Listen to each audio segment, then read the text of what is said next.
Nosaltres tenim 3 pisos de lloguer on viuen 2 persones, entre 2 i 3 persones amb discapacitat intel·lectual, salut mental i trastorn de la conducta greu, que són joves, són pisos amb suport a l'autonomia, que tenen una intensitat de suport entre baixa i alta i ens adaptem segons les necessitats de cada persona.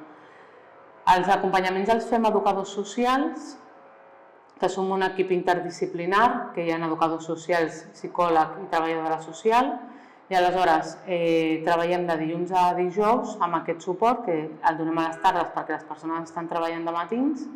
Són persones que venen d'una llar residència on han fet una transició d'aprendre habilitats necessàries per estar en un pis d'autonomia. Són persones que no tenen xarxa social i a més estan tutelades per fundacions. Aquestes persones no poden accedir a un lloguer de mercat lliure perquè no els hi lloguen, els hi diuen que no directament, simplement pel fet de tenir discapacitat intel·lectual o estar tutelades, i es troben que des de l'Olivera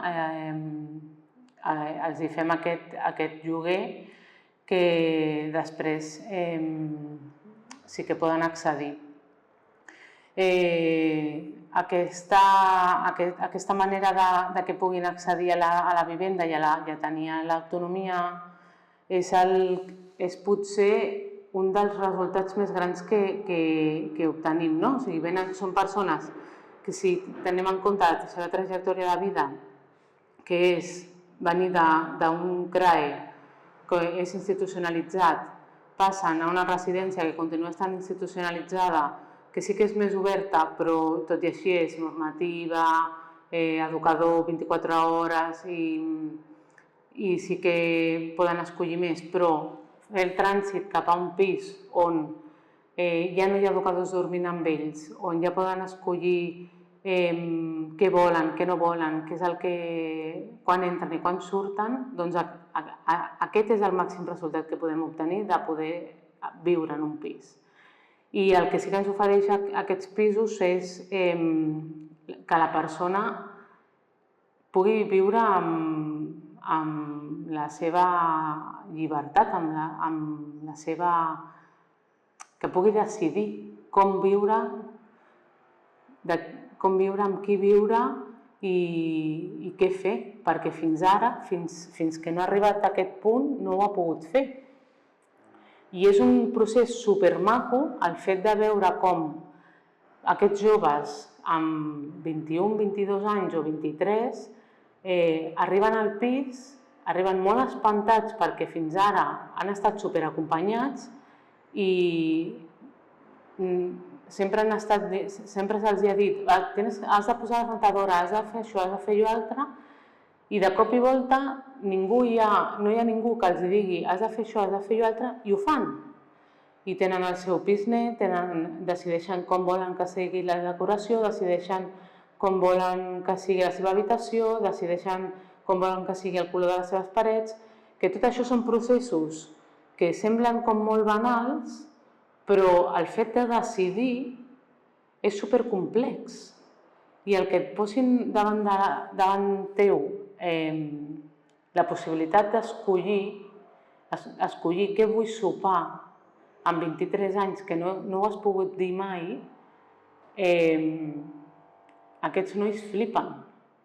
I és una passada, perquè acompanyar aquests processos dins d'aquests pisos és, com a educadora, jo i el meu equip és supermaco, però per ells els dones la vida.